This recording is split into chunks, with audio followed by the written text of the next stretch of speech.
इस वीडियो में हम देश के सबसे बड़े डिपार्टमेंट यानी रेलवेज की बात करेंगे। रेल ट्रांसपोर्ट का एक ऐसा माध्यम है जिसमें लगभग हर किसी ने सफर किया होगा और इसका मजा भी लिया होगा। आज रेल से जुड़े कुछ सामान्य सवालों के उत्तर इस वीडियो में हम देंगे, जिसे जानकर आप कुछ सीखेंगे भी और हैरान भी होंगे। पहला सवाल, रेलवे स्टेशन पर लगे बोर्ड पीले रंग के ही क्यों होते हैं? दूसरा, पीले बोर्ड के नीचे समुद्र तल से ऊंचाई क्यों लिखी जाती है? तीसरा, डीजल इंजन को बंद क्यों नहीं किया जाता? चौथा, रेल की पटरी की दोनों तरफ पत्थर क्यों डाले जाते हैं? और पांचवा सवाल, डीजल और इलेक्ट्रिक इंजन की माइलेज और कीमत कितनी है? चलिए शुरुआत करते हैं। आपने चैनल को सब्सक्राइब नहीं किया है तो कर लें और बेल आइकन प्रेस कर लें ताकि आपको आने वाले वीडियोस के नोटिफिकेशन मिलने लगे। रेलवे स्टेशन पर लगे बोर्ड पर पीला रंग पेंट करने का एक सिंपल लॉजिक है। हमारी आंख दूसरे रंगों के बजाय पीले रंग को तुरंत पहचान लेती है। यह इंजन के ड्राइवर और यात्रियों के लिए स्टेशन की पहचान के लिए बेहतर है। इसलिए सालों से आज तक रेलवे ने इस रंग में कोई बदलाव नहीं किया है। आपने देखा होगा, स्कूल बस ज्यादातर देशों में पीले रंग की ही होती हैं ताकि इनकी पहचान आसानी से हो सके। ट्रैफिक लाइट्स में भी पीला रंग इसलिए होता है ताकि उसे देखकर आप आगे बढ़ें। अब बात करते हैं रेलवे स्टेशन बोर्ड पर समुद्र तल की ऊंचाई के बारे में। रेलवे स्टेशन पर लगे बोर्ड पर समुद्र तल से स्टेशन की ऊंचाई एक खास कारण से लिखा जाता है।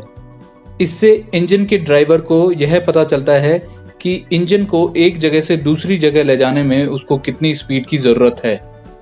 ये इसलिए भी जरूरी है क्योंकि समुद्र तल से स्टेशन की ऊंचाई के आधार पर सिविल इंजीनियर बिजली के पोल लगाते हैं ताकि ट्रेन के इंजन को बिजली निरंतर मिलती रहे। आपने अगर रेलवे में डीजल इंजन को गौर से देखा होगा तो आपने यह भी देखा होगा कि डीजल इंजन को यात्रा के दौरान या कहीं रुकने पर बंद नहीं किया जाता। ये सही है कि अगर इंजन को बंद कर दिया जाए तो डीजल की बचत होगी, लेकिन इसे चालू करने में कहीं अधिक डीजल की खपत यह इंजन कर लेता है। अगर इसे बंद करके फिर से स्टार्ट किया जाए तो स्टार्ट करने में ही लगभग 25 लीटर डीजल इंजन खत्म कर देता है यह इंजन। इतने डीजल में ट्रेन लगभग 6.25 किलोमीटर की दूरी तय कर सकती है। दूसरा कारण ये भी है कि इसे बंद करने के बाद इसे चालू करने में करीब 10 से 20 मिनट का समय लग जाता है। इसलिए इंजन को यार्ड में खड़ा होने पर ही बंद किया जाता है। अब बात करते हैं रेलवे ट्रैक्स की। रेलवे ट्रैक के दोनों तरफ पत्थर इसलिए डाले जाते हैं ताकि जब भारी भरकम ट्रेन ट्रैक पर से गुजरे तो इसकी कंपन के कारण ट्रैक हिले नहीं। रेलवे ट्रैक डालने से पहले कटे हुए पत्थरों की एक परत जमाई जाती है। ऐसा करने से ट्रैक पर पानी, बर्फ या घास फूस से बचाव होता है और दूसरा, ट्रैक की पकड़ भी मजबूत बनी रहती है।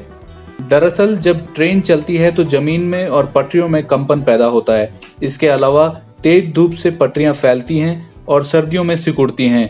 इससे ट्रेन का पूरा भार लकड़ी या सीमेंट की सिल्लियों पर आ जाता है, लेकिन ये पत्थर इन सभी समस्याओं का संतुलन बनाने में सफल होते हैं।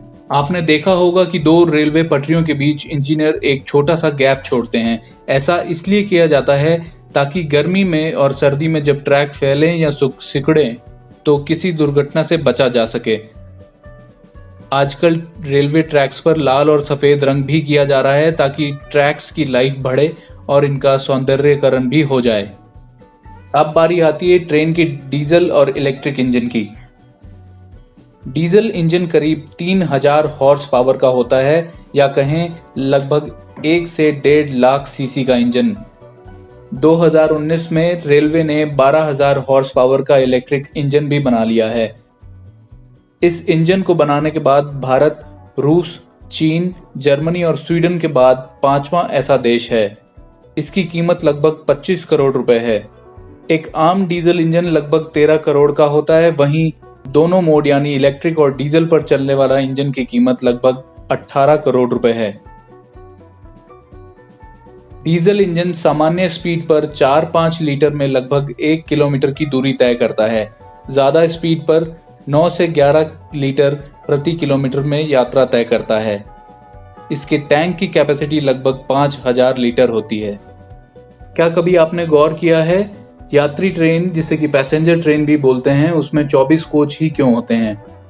ऐसा इसलिए होता है क्योंकि ट्रेन का इंजन 24 कोच को एक निर्धारित गति सीमा पर खींचने के लिए ही सक्षम है। ज़्यादातर ट्रेन जो 130 किलोमीटर प्रति घंटे की रफ्तार से चलती हैं, इनमें 16 से 20 कोच ही होते हैं। हालांकि अब रेलवे 24 से 26 कोच करने का विचार कर रहा है। माल भाड़ा ट्रेन, जिसे कि फ्रेट ट्रेन बोला जाता है, इस ट्रेन में लगभग 60 कोच होते हैं। अब एक आखिरी सवाल, ट्रेन के आखिरी कोच पर क्रॉस का निशान क्यों होता है? ये इसलिए होता है ताकि रेलवे यह पता लगा सके कि ट्रेन का कोई कोच पीछे तो नहीं छूटा। यह सेफ्टी के लिए बहुत इम्पोर्टेंट है। लास्ट कोच पर LV का बोर्ड भी लगा होता है, जिसका मतलब है लास्ट व्हीकल। यह भी सुरक्षा की दृष्टि से लिखा जाता है।